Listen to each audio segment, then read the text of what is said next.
오늘 우리가 다 함께 나눌 말씀은 마태복음 15장 21절부터 39절입니다. 본문을 제가 한 절, 여러분이 한 절 교독하겠습니다.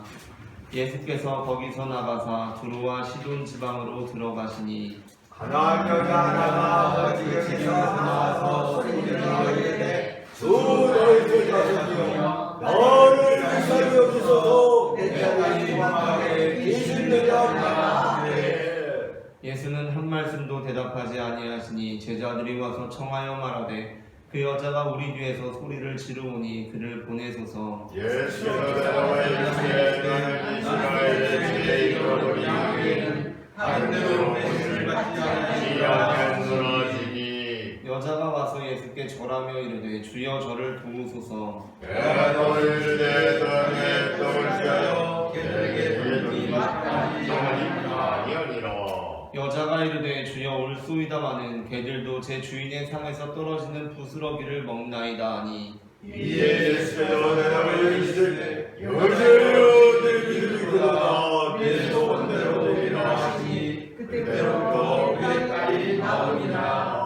예수께서 거기서 떠나사 갈릴리 호숫가에 이르러 산에 올라가 거기 앉으시니 우리가 다리 젖는 사람과 여인과 외인과 말하는 사람과 다 여럿을 모아서 예수의 발 앞에 앉히에 고쳐주시니. 말 못하는 사람이 말하고 장애인이 온전하게 되고 다리 젖는 사람이 걸으며 맹인이 보는 것을 무리가 보고 놀랍게 여겨 이스라엘의 하나님께 영광을 돌리니라. 예수께서 제자들을 불러 이르시되 내가 우리를 불쌍히 부르라. 그들이 나와 함께 있으니 이미 사흘임에 먹을 것이 없도다. 길에서 기다리려 하여 공경병원에 못하겠노라. 제자들이 이르되 광야에 있어 우리가 어디서 이런 무리가 배부를 만큼 떡을 얻으리이까. 예수께서 이르시되 너희에게 떡이 몇 개나 있느냐 이르되 7개와 작은 생선도 마리아니라. 예수께서 무리에게 명하사 땅에 앉게 하시고 떡 7개와 그 생선을 가져다 축사하시고 깨어 제자들에게 주시니 제자들이 무리에게 주시되 다 배불리 먹고 남은 조각을 7광조리에 차게 거두었으며 먹은 자는 여자 어린 이의 4,000명이었더라. 함께 읽겠습니다. 예수께서 무리로부터 내리시고 배에 오르사 마가단 지경으로 가시니라. 아멘. 이 시간 예배의 자리에 가운데 나오신 모든 성도님들 환영하고 축복합니다. 아멘. 우리는 앞서 읽은 마태복음 15장 21절부터 39절까지의 본문으로 가나안 여자라는 제목의 말씀을 나누려고 합니다. 전해지는 말씀 가운데 하나님의 은혜가 있으시기를 바랍니다. 아멘. 이번 본문 32절부터 39절에서 예수님께서는 앞선 14장에 나와 있는 오병이어와 거의 똑같은 이적을 행하십니다.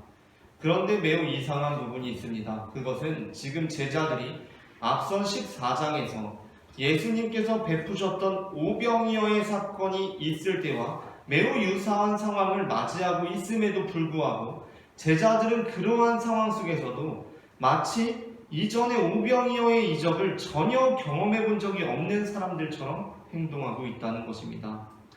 오병이어 사건 상황이 묘사되어 있는 마태복음 14장 14절부터 15절까지의 말씀을 함께 읽겠습니다. 예수께서 나오사 큰 무리를 보시고 불쌍히 여기사 그 중에 있는 병자를 고쳐주시니라. 저녁이 되매 제자들이 나와 이르되 이곳은 빈들이요 때도 이미 저물었으니 무리를 보내어 마을에 들어가 먹을 것을 사 먹게 하소서. 아멘. 이 본문은 지금 오병이어의 관한 본문입니다. 그리고 오늘 본문인 칠병이어의 사건이 묘사되어 있는 이번 본문 29절부터 32절을 제가 한 절, 여러분이 한 절 교독하겠습니다. 예수께서 거기서 떠나사 갈릴리 호숫가에 이르러 산에 올라가 거기 앉으시니 그런 무리가 다니는 사람과 증인과 외인과 말 못하는 사람과 기타 여럿을 데려와서 예수의 발 앞에 앉으심에 고쳐주시니. 말 못하는 사람이 말하고 장애인이 운전하게 되고 다리 젖는 사람이 걸으며 맹인이 보는 것을 무리가 보고 놀랍게 여겨 이스라엘의 하나님께 영광을 돌리니라. 예수께서 제자들을 내가 그를 안수를 여기니라. 그들이 너그에 있으니 상상에 무엇을 것을 받아 길에서 운전할까 하여 등겨오지 못하겠노라. 아멘. 지금 제자들은 이미 오병이어의 이적을 경험한 사람들입니다. 그렇다면 지금 예수님께서 병자들을 고치시고 그들이 먹을 것이 없는 상황에 놓였을 때 제자들은 마땅히 어떻게 행동해야 합니까? 제자들은 지체할 것이 없이 예수님께 자신들이 가지고 있는 음식을 드리며 주님, 우리에게 떡 7개와 작은 생선 2마리가 있나이다. 어서 이것으로 무리를 먹여주시옵소서 라고 해야 합니다. 하지만 어떻습니까? 제자들은 마치 오병이어의 이적을 전혀 경험해 본 적이 없는 사람들처럼 이렇게 대답합니다. 이번 본문 33절을 합독하겠습니다. 제자들이 이르되 광야에 있어 우리가 어디서 이런 무리가 배부를 만큼 떡을 얻으리이까. 아멘. 그리고 이어서 예수님께서 너희에게 떡이 몇 개나 있느냐고 물으시니까 그때야 비로소 떡 7개와 작은 생선 2마리가 있나이다 라고 대답합니다. 하지만 이 대답 역시 우리에게 떡 7개와 작은 생선 2마리가 있으니 이것으로 무리를 먹여주소서 하는 대답이 아니라 우리에게 있는 것이라고는 떡 7개와 작은 생선 2마리 뿐입니다. 이것으로 이 많은 무리를 어떻게 먹일 수 있겠습니까? 라는 대답입니다. 그러니까 이 대답에는 어떠한 소망도 기대도 담겨있지 않습니다. 어떻게 이럴 수 있습니까? 만일 그들이 오병이어를 경험한 자들이라고 한다면 지금 상황이 거의 꿈에서 본 듯한 상황 아닙니까? 데자뷰 같은 상황 아닙니까? 그렇다고 한다면 제자들은 이제 또 예수님께서 행하실 일에 대해서 일말의 기대라도 가져야 하는 것 아닙니까? 하지만 그들은 아무 기대도 하고 있지 않습니다. 마치 오병이어를 전혀 경험해 본 적이 없는 사람들 같습니다. 물론 이러한 구조에서 우리는 이러한 제자들의 모습을 거울 삼아 우둔한 우리의 모습을 비춰볼 수도 있습니다. 우리의 모습 역시 어떻습니까? 우리는 바로 지난달에 매우 긴장되는 프리젠테이션을 기도로 준비해서 잘 마친 경험을 했음에도 불구하고 또다시 다가오는 프리젠테이션을 앞두고 긴장하고 불안해합니다. 그게 우리의 모습입니다. 뿐만 아니라 마태복음은 예수님의 탄생으로 시작해서 예수님의 죽음과 부활로 끝나고 있기는 하지만 그 안에 기록된 모든 내용은 시간순으로 배열되어 있는 것은 아니라고 했습니다. 반드시 시간순으로 배열되어 있는 것은 아닙니다. 그렇다면 사실 오병이어의 사건과 칠병이어의 사건은 시간적으로는 상당한 거리가 있을 수도 있다는 것입니다.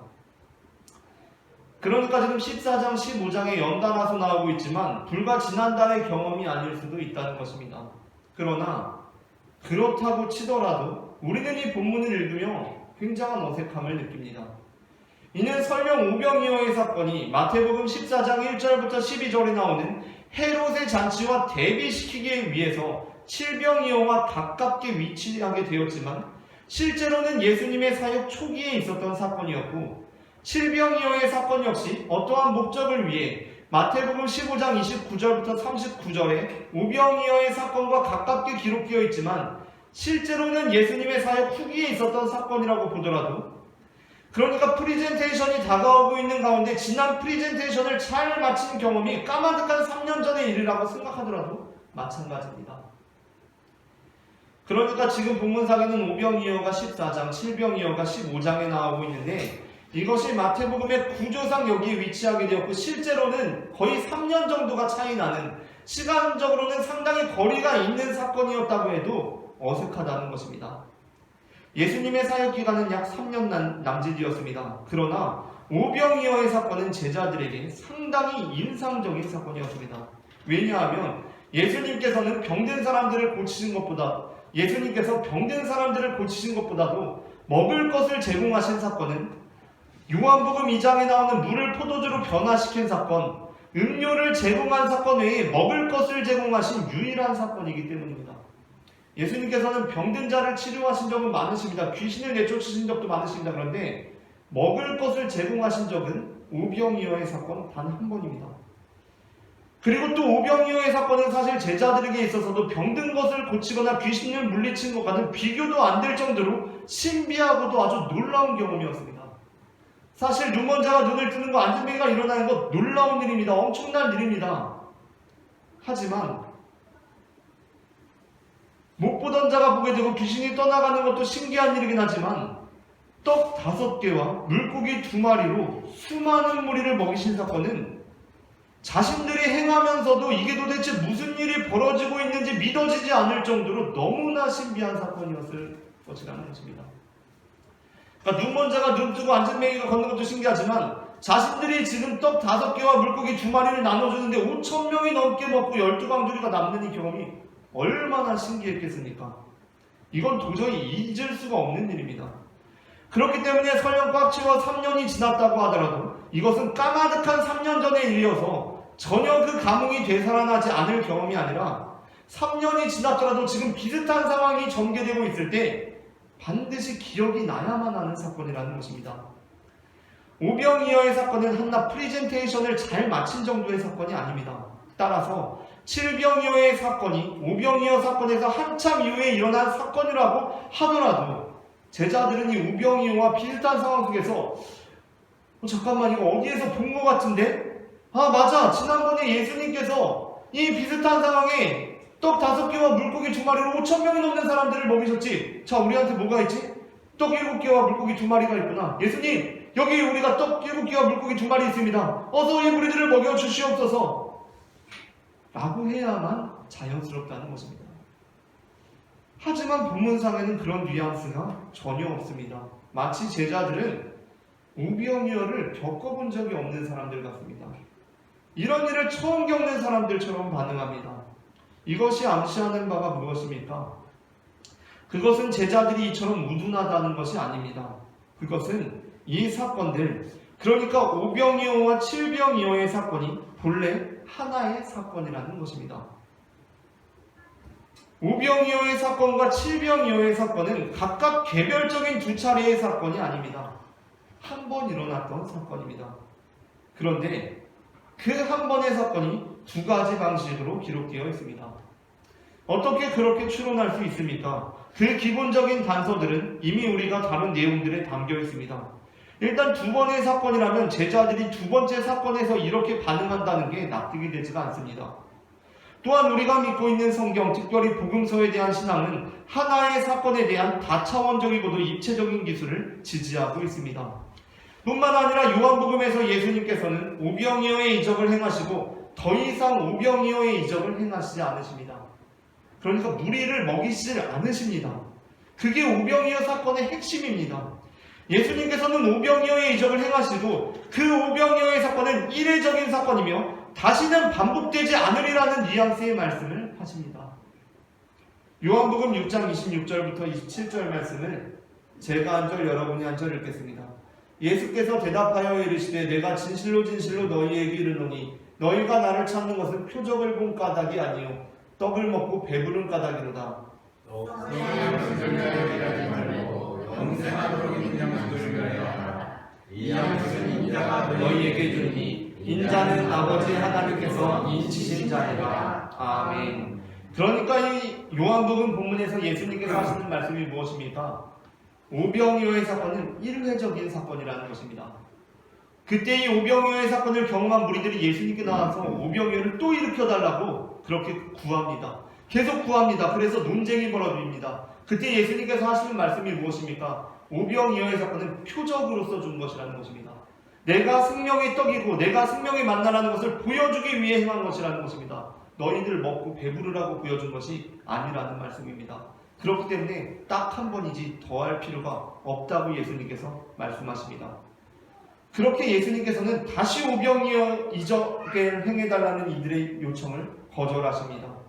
그러므로 오병이어, 그러니까 적은 음식으로 수많은 무리를 먹이신 사건은 예수님의 사역에서 단 한 번 일어난 사건입니다.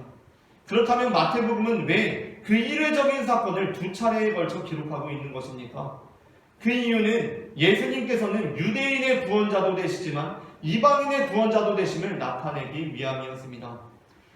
우리도 그렇지만 유대인들에게도 어떤 숫자들의 조합을 통해 그 의미가 나타나는 경우들이 있습니다. 그러니까 우리나라로 보자면 일단 5라는 숫자가 있다고 생각해 봅시다. 그렇게 5라는 숫자가 있을 때 그 5라는 숫자는 사실 별 의미가 없을 수도 있습니다. 그런데 그 5라는 숫자 앞에 6과 2가 붙었다고 생각해 봅시다. 그러면 그 숫자가 갖는 의미가 나타납니다. 625라는 숫자를 보는 순간 우리는 상당한 불안감을 갖습니다.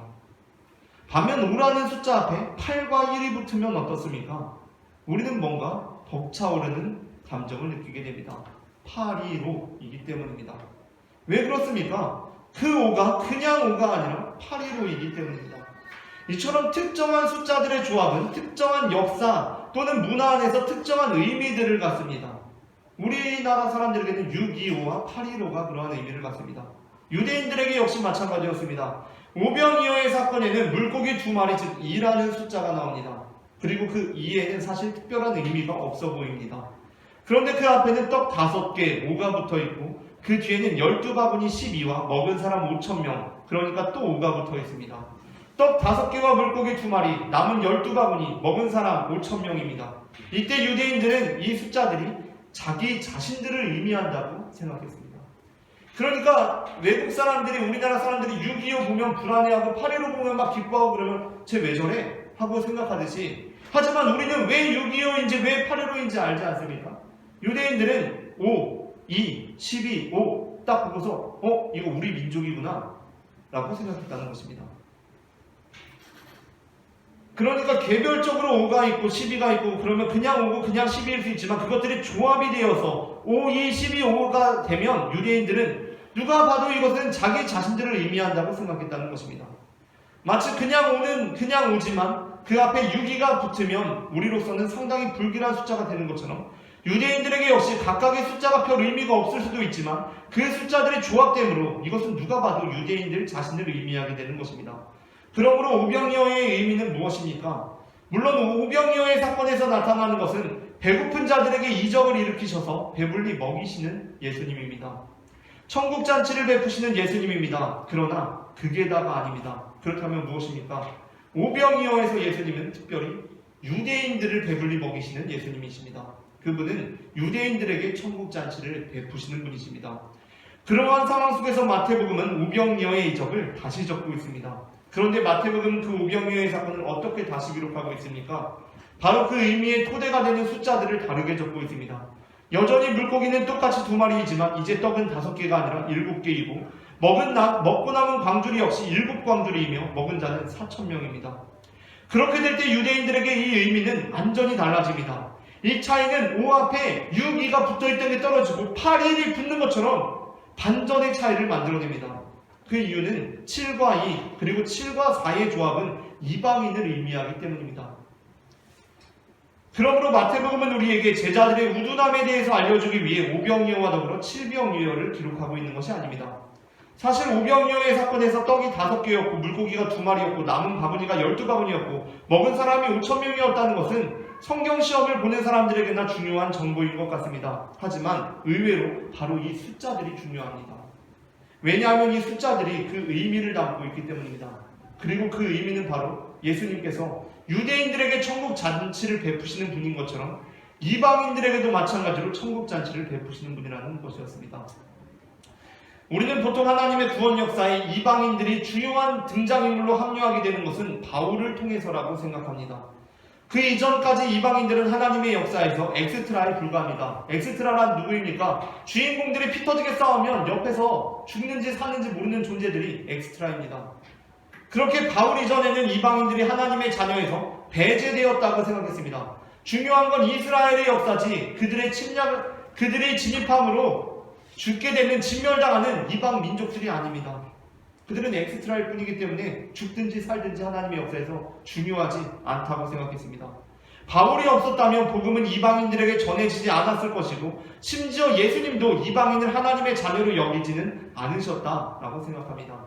왜 그렇습니까? 예수님께서 이방인을 하나님의 자녀로 부르신 것이 아니라 개라고 부르셨기 때문입니다.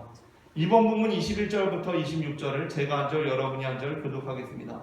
예수께서 거기서 나가사 두로와 시돈 지방으로 들어가시니 가나안 여자가 중에서 나와서 소리 질러 이르되 주 다윗의 자손이여 나를 불쌍히 여기소서 내를 거룩하게 거짓되겠나이다. 예수는 한 말씀도 대답하지 아니하시니 제자들이 와서 청하여 말하되 그 여자가 우리 뒤에서 소리를 지르오니 그를 보내소서. 예수께서 대답하여 이르시되 나는 이스라엘인의 이름을 향 외에는 다른 데로 보내심을 받지 아니하였노라 하시니 여자가 와서 예수께 절하며 이르되 주여 저를 도우소서. 대답하여 이르시되 자녀의 떡을 취하여 개들에게 던지니 마땅하지 아니하니라. 아멘. 예수님께서 지금 가나안 여자를 어떻게 부르십니까? 여기서 두루와 시돈 지방의 가나안 여자라고 하는 것은 그녀가 유대인이 아니라 이방인이었다는 것을 의미합니다. 바로 그 이방 여인을 예수님께서는 어떻게 부르십니까? 예수님께서는 그 가나안 여자, 이방인을 자녀가 아닌 개라고 부르십니다. 여기서 개는 우리 예쁜 강아지를 의미하지 않습니다. 말 그대로 인간 존재를 모욕하는 욕으로서 개입니다. 그렇다면 예수님께서는 왜 이방인을 개라고 부르신 것입니까? 역시 예수님께서도 이방인은 하나님의 자녀가 될 수 없다고 보신 것입니까? 그렇지 않습니다. 물론 여기서 예수님께서 가나안 여자를 개라고 부르신 표현은 그녀를 모욕하는 표현이었습니다. 그러나 그러한 표현을 하신 것은 단순히 그녀를 모욕하기 위함이 아니었다는 것입니다. 그렇다면 왜 예수님께서는 가나안 여자를 개라고 부르신 것입니까? 그것은 그렇게 하심으로써 가나안 여자의 큰 믿음을 드러내고 그녀를 하나님의 구원 역사에 있어서 유대인과 동등한 주인공으로 나타내기 위함이었습니다. 어느 프로 야구 구단에서 좋은 유망주를 선발하기 위해서 스카우트하기 위해서 고교 야구부가 훈련하는 것을 보러 왔습니다. 그래서 이제 고교 야구부 코치가 공개 훈련 전에 학생들에게 그 사실을 알리고 야 이제 프로 야구 구단에서 우리 보러 왔다 얘기하고 자신이 학생들 개개인의 능력에 따라서 적당한 볼을 던져줄 테니까 잘 쳐봐라 라고 격려합니다. 그렇게 학생들의 순서에 따라서 타석에 들어가고 코치가 던지는 공을 칩니다. 그리고 이제 한 학생의 차례가 되었는데 코치가 이전과는 다르게 상당히 어려운 공을 던집니다. 속도에서나 구질에 있어서 상당히 치기 어려운 공입니다. 타석에 들어선 학생이 순간 당황하지 않겠습니까? 아니 방금 전까지는 쉬운 공, 이쁜 공들을 던져주더니 왜 나한테 어려운 공을 던지지? 라는 생각이 들지 않겠습니까? 헛스윙을 해서 두 번째 공이 옵니다. 역시 까다로운 공입니다. 학생은 당황해서 속으로 이렇게 말합니다. 아 진짜 공 개같이 던지네 라고 생각합니다. 그런데 문득 아까 연습 전에 코치가 했던 말이 떠오릅니다. 분명 코치는 학생 개개인의 실력에 따라 적당한 공을 던져주리라고 했습니다. 그렇다고 한다면 지금 코치가 이 개 같은 공을 학생에게 던지는 이유는 무엇입니까? 왜 앞에 친구들에게는 다 쉽게 던졌는데 나한테는 왜 개같이 던지고 있는 것입니까? 그 이유는 이 학생을 삼진아웃으로 잡으려고 그렇게 던지는 것입니까?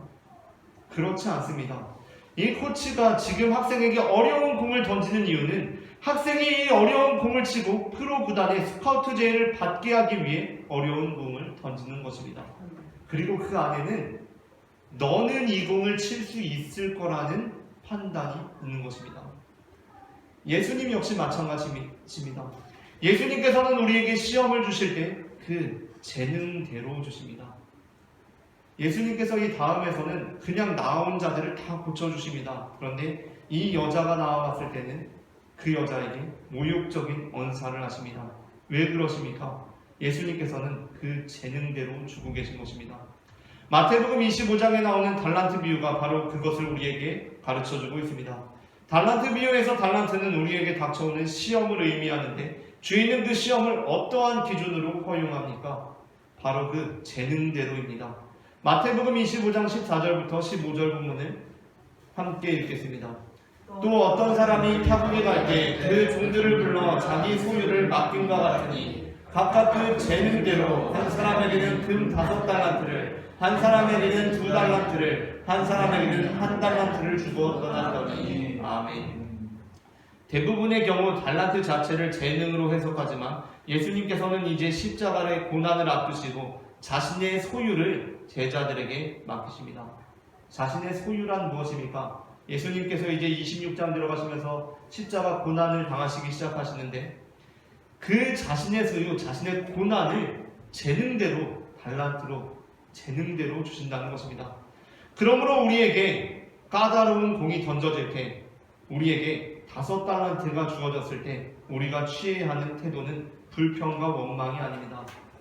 아, 코치님 왜 저한테만 어렵게 던지세요? 라고 따져야 하는 것이 아닙니다. 예수님 왜 저한테만 5달란트를 주세요? 저한테만 왜 큰 고난을 주십니까? 라고 따져야 하는 것이 아닙니다. 왜냐하면 예수님께서는 우리에게 어려운 공을 주시는 이유는 우리를 삼진아웃으로 잡기 위하심이 아니기 때문입니다. 예수님께서는 지금 우리가 그 공을 칠 수 있다고 판단하시고 그 공을 던지십니다. 다른 친구들한테는 이렇게 안 던졌습니다. 왜? 그 친구들은 못 치기 때문입니다. 그런데 너는 이제까지 내가 봐온 바에 의하면 너는 이 공을 칠 것이고 칠 수 있고 그렇게 프로 구단들의 눈에 들 것이기 때문에 그렇게 던지시는 것입니다. 예수님께서는 바로 네가 이 어려운 공을 멋지게 쳐내고 이번 공개훈련의 주인공이 되기를 바라시는 것입니다. 그렇다면 우리는 어떻게 해야 합니까? 나한테만 어렵게 던지네, 못 치겠다 라고 해야 합니까? 그것이 아닙니다. 지금 코치가 나한테 왜 어렵게 던지고 있는지를 생각해야 한다는 것입니다. 나보다 야구를 잘하고 내가 고등학교 1학년 때부터 나를 봐온 코치님이 이렇게 분석하고 판단하고 나에게 어려운 공을 던지는구나. 아, 코치님은 지금 나에게 적당한 공, 내가 이 공을 칠 수 있다고 생각하고 이걸 던지시는구나. 그럼 나 또한 내가 이 공을 칠 수 있다고 믿어야 한다는 것입니다. 예수님께서는 가나안 여자가 하나님의 구원 역사에서 그저 그런 엑스트라로 지나가기를 바라지 않으셨습니다. 아니, 이방인 역시 유대인과 마찬가지로 하나님의 자녀이며 천국 잔치에 초대된 백성이라는 것을 나타내고 싶으셨습니다. 그래서 예수님께서는 가나안 여자가 주인공으로 등극할 만한 표현을 하십니다. 이처럼 예수님께서는 우리가 그저 그런 인생을 살다가 끝나는 하나님의 역사의 엑스트라로 지나가 버리고 마는 것을 원하지 않으셨습니다. 아무리 공을 잘 치고 홈런을 치면 뭐합니까? 스카우트들은 3연 타석 안타가 나오고 3연 타석 홈런이 나와도 구단으로 돌아가서 이번 출장에는 별다른 소득이 없었다고 보고할 뿐입니다. 왜 그렇습니까? 그 이유는 던져지는 볼 자체가 다 무난하고 쉬운 볼들이었기 때문입니다. 3연 타석 안타가 나오고 홈런이 나와도 소득이 없습니다. 왜 그렇습니까? 던져지는 공이 다 쉬운 공이었기 때문입니다. 저건 초등학생들도 칠 수 있는 공입니다. 프로들은 딱 보면 압니다. 아, 그냥 쉬운 공이니까 쳤구나 라고 말입니다. 그렇게 될 때 스타는 나올 수가 없습니다. 주인공은 나올 수가 없습니다. 모두 다 엑스트라로 끝나버리고 마는 것입니다. 예수님께서는 이번 공개훈련이 그렇게 맞춰지기를 원하지 않으셨습니다. 그래서 어려운 공을 때릴 만한 학생들에게는 어려운 공을 던지십니다. 어려운 공을 때릴 만한 학생에게는 어려운 공을 던집니다. 우리 고교 야구부에서 프로로 진출하는 선수가 나와야 하기 때문입니다. 그때 우리가 행해야 하는 일은 무엇입니까? 원망과 불평이 아니라 나보다 나를 더 잘하시는 분께서 이 공을 내게 던지시면 나에 대한 믿음이 있으시기 때문이라 믿고 끝까지 정신을 차리고 그 공을 쳐내므로 이번 공개훈련의 주인공이 되는 것입니다. 아멘. 이번 본문에 나오는 가나안 여자가 바로 그러한 여자였습니다. 아멘. 이 여자는 예수님께서 이방인을 고쳐주셨다는 소식을 들었습니다. 예수님께서 마태복음 8장에서 바로 이방인의 자녀를 고치시지 않으십니까? 그래서 그 소식을 듣고 예수님께 나왔습니다. 그런데 자신이 예상했던 바와는 다르게 참 까다로운 공을 받게 되었습니다. 그녀가 타석에서 받게 된 공은 정말 이번 본문 말 그대로 개 같은 공이었습니다. 아, 진짜 개같이 던지네라는 탄식이 나올 만한, 더 이상 예수님께 간구하고 싶지도 그 얼굴을 쳐다보고 싶지도 않을 만큼 어려운 공이었습니다. 까다로운 공이었습니다. 다시 한번 고쳐달라고 하기에는 모욕적인 말씀이었습니다. 그러나 그녀는 예수님께서 자신을 개로 여기지 않으신다고 믿었습니다. 예수님께서 지금 나에게 이 어려운 공을 던지시는 이유는 나로 하여금 헛스윙을 하고 삼진아웃으로 잡으시기 위해서가 아니라 내가 이 공을 멋지게 받아치고 이 훈련의 주인공이 될 수 있으리라고 믿고 그 공을 던지신다고 받아들였습니다. 그래서 가나안 여자는 어떻게 합니까?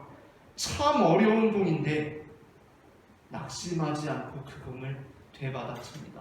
아멘. 개 같은 공이 왔다고 아 진짜 더러워서 못해 먹겠네 하고 가는 것이 아니라 그 어려운 말씀을 받아칩니다. 아멘. 자녀의 떡을 취하여 개들에게 던짐이 마땅하지 아니하니라 라는 예수님의 말씀을 듣고도 물러서지 않습니다. 그녀는 이렇게 예수님의 말씀을 되받아칩니다. 27절 본문을 함께 읽겠습니다. 여자가 이르되 주여 옳소이다 하는 개들도 제 주인의 상에서 떨어지는 것을 알겠나이다. 아멘. 그렇게 이 가나안 여자는 평범한 엑스트라가 아닌 주인공이 됩니다. 그리고 예수님께서는 이 까다로운 공을 안타를 쳐낸 이 여자에게 함께 기뻐하시며 이렇게 말씀하십니다. 함께 읽겠습니다. 이에 예수께서 대답하여 이르시되 여자여 네 믿음이 크도다. 네 소원대로 되리라. 그때로부터 그의 딸이 나았느니라. 아멘. 우리는 살아가면서 정말 개 같은 경우들을 경험할 때가 있습니다. 진짜 내 인생은 왜 이렇지? 라고 생각하게 될 때가 있습니다. 그런데 곰곰이 생각해 봅시다. 도대체 우리의 인생은 왜 이렇게 어려운 것입니까? 왜 나한테만 이렇게 까다로운 공이 오는 것입니까? 나도 좀 유대인으로 태어나서 자녀로서 번듯한 상에 앉아서 식사도 하고 그랬으면 좋겠는데 내 신세는 개 같습니다. 아니 왜 내 인생만 이렇게 어렵습니까? 다른 사람들은 다 편하게 하는 것 같습니다. 그냥 평범한 공이 찾아옵니다. 그런데 왜 코치 선생님은 나한테만 강속구에다가 아주 이상한 변화구를 던지는 것입니까? 이건 고교 야구부 선수가 감당할 수 있는 볼이 아닌 것 같습니다. 그런데 왜 예수님께서는 가나안 여자에게 그 받기 어려운 말씀을 하신 것입니까? 예수님께서 그녀에게 그 받기 어려운 말씀을 하신 이유는 지금 이 순간에 우리 선수들이 다 엑스트라로 지나쳐버리면 안 되기 때문이었습니다. 그녀를 스쳐가는 엑스트라가 아니라 자신의 상대 배우이자 주인공으로 삼기 위한 말씀이었습니다. 그러므로 이제 우리가 다시 생각해야 할 것은 다시 코치 선생님의 말씀을 기억하고 마음을 다잡는 것입니다. 정신을 차리는 것입니다. 지금 선생님이 나한테 이런 어려운 공을 던지는 것은 내가 못 치기를 바라서가 아니라 내가 이 공을, 다른 애들은 몰라도 나는 이 공을 칠 수 있다고 생각하기 때문에 이 공을 치고 이번 공개훈련의 주인공이 되라고 나한테 지금 이 공을 던지시는구나 라고 생각하고 정신을 차려야 한다는 것입니다. 여호수아 2장을 보게 되면 여호수아 시대에 여리고에 살았던 라합이라는 기생이 나옵니다. 라합은 이스라엘 민족이 아니라 여리고에 사는 이방인이었는데 그녀는 이방인이었음에도 불구하고 주변 세계에서 벌어지고 있는 소식들을 접하고 이스라엘의 하나님의 온 세계를 주관하시는 신이라는 것을 깨닫게 되었습니다. 그런데 어느 날 라합의 집에 이스라엘의 정탐꾼들이 들어오게 되었고 아마도 그들을 통해서 곧 이스라엘 민족이 여리고를 통해 가나안 땅으로 진격해 들어오리라는 것을 듣게 되었던 것 같습니다. 그러한 상황 속에서 라합이 어떻게 합니까? 이제 이스라엘 민족들이 이 가나안 땅으로 진격해 온다고? 우리 여리고는 이제 망한다고? 나는 왜 여리고 사람으로 태어난 거야? 내 인생만 왜 이래? 나도 이스라엘 민족으로 태어났다면 얼마나 좋았을까? 나는 왜 이스라엘 민족이 아니라 이 여리고에 기생으로 태어나서 이 멸망의 자리에 있어야 하는가? 라고 탄식합니까? 내 인생은 왜 맨날 이 모양이야? 날 때부터 이 모양이야? 맨날 이런 일만 벌어져. 나한테만 어려워, 나한테만 힘들어, 나한테만 까다로워 라고 낙담합니까? 그렇지 않습니다. 라합은 그 상황을 받았습니다. 참 어려운 인생이고 힘든 상황이었는데 그 상황을 잘 받았습니다. 그녀는 멸망당하는 민족에 포함된 참 어려운 상황이었는데 그 상황을 받았습니다. 라합은 일단 정탐꾼들이 여리고 왕이 보낸 사람들에 의해 잡혀갈 위기에 있을 때 그들을 숨겨줍니다. 그리고 그들이 이스라엘 진영으로 안전하게 돌아갈 수 있도록 돕습니다. 그리고 그들에게 자신이 가지고 있는 여호와 하나님에 대한 신앙을 고백하고 나는 여호와 하나님을 믿는 사람입니다 라고 말합니다. 그리고 그들로부터 구원을 약속받습니다. 여호수아 6장 25절에는 이후 여리고가 멸망할 때 함께 멸망하지 않고 구원받은 라합과 그녀의 가족들에 대한 내용이 이렇게 기록되어 있습니다. 여호수아 6장 25절입니다. 여호수아가 기생 라합과 그의 아버지의 가족과 그에게 속한 모든 것을 살렸으므로 그가 오늘까지 이스라엘 중에 거주하였으니 이는 여호수아가 여리고를 정탐하려고 보낸 사자들을 숨겼음이었더라. 아멘. 라합은 자신에게 닥쳐온 환난, 자신에게 주어진 어려움 앞에서 낙담하지 않고 기지를 발휘함으로써 하나님의 구원을 경험했을 뿐만 아니라 하나님의 역사에서 엑스트라로 끝날 뻔한 그녀의 인생이 하나님의 역사의 주인공 중 한 사람으로 서게 합니다. 구약 성경의 주인공은 이스라엘 민족들이지 가나안 민족들, 가나안 사람들, 이방인들이 아닙니다. 그래서 중요한 것은 노예 생활하던 이스라엘 민족들이 자신들의 주권을 찾아가는 것이 중요하지 가나안 사람들 한두 명, 100명, 200명이 진멸당하는 게 중요한 것이 아닙니다. 왜냐하면 그들은 엑스트라이기 때문입니다. SF 영화를 찍으면서 로봇들이 싸울 때 빌딩이 무너지는데 죽어가는 사람들은 어떡하지라고 걱정하는 감독은 없습니다. 왜냐하면 중요한 것은 주인공이지 엑스트라가 아니기 때문입니다. 라합은 죽든 살든 중요한 것이 하나도 없는 인물이었습니다.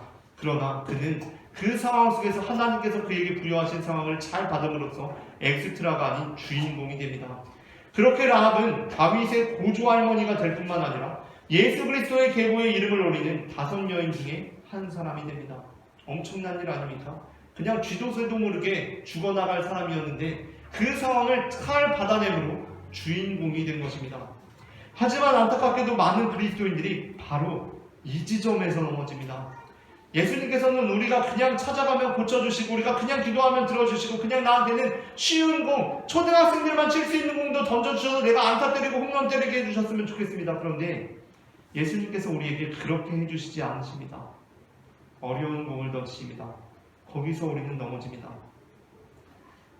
예수님께서는 우리가 엑스트라로 남는 것이 아니라 100번 쳐도 선발되지 않는 엑스트라로 남는 것이 아니라 한 번 쳐도 프로에 선발되는 주인공이 되라고 그 어려운 공을 던져주시는데 우리는 불평합니다.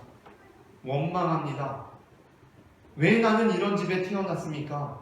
라고 따집니다. 왜 나한테는 이렇습니까? 라고 합니다. 참으로 안타까운 일이 아닐 수 없습니다. 하나님께서는 오늘도 이 시대의 주인공이 될 만한 사람들을 찾고 계십니다. 그리고 그들을 찾으시면 그들에게 어려운 공을 던지십니다. 쉬운 공을 던지시지 않으십니다. 그 이유는 그들을 넘어뜨리게 하기 위함이 아니라 그들이 그럴 만한 능력이 있기 때문이며 그 능력을 잘 발휘하여 주인공이 되기를 바라시기 때문입니다. 아멘. 그러니까 사실 그 공경 자체가 그들에게는 일생일대의 기회가 되는 것입니다.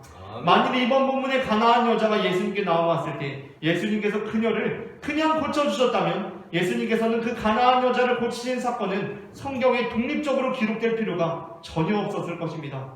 그녀에 대한 사건 역시 그 다음 30절에 기록되어 있는 것처럼 큰 무리가 다리 저는 사람과 장애인과 맹인과 말 못하는 사람과 귀신 들린 자 여럿을 데리고 와서 예수의 발 앞에 앉힘에 고쳐주시니 라는 데 포함되어서 그냥 엑스트라처럼 스쳐가는 역할을 감당했을 것입니다.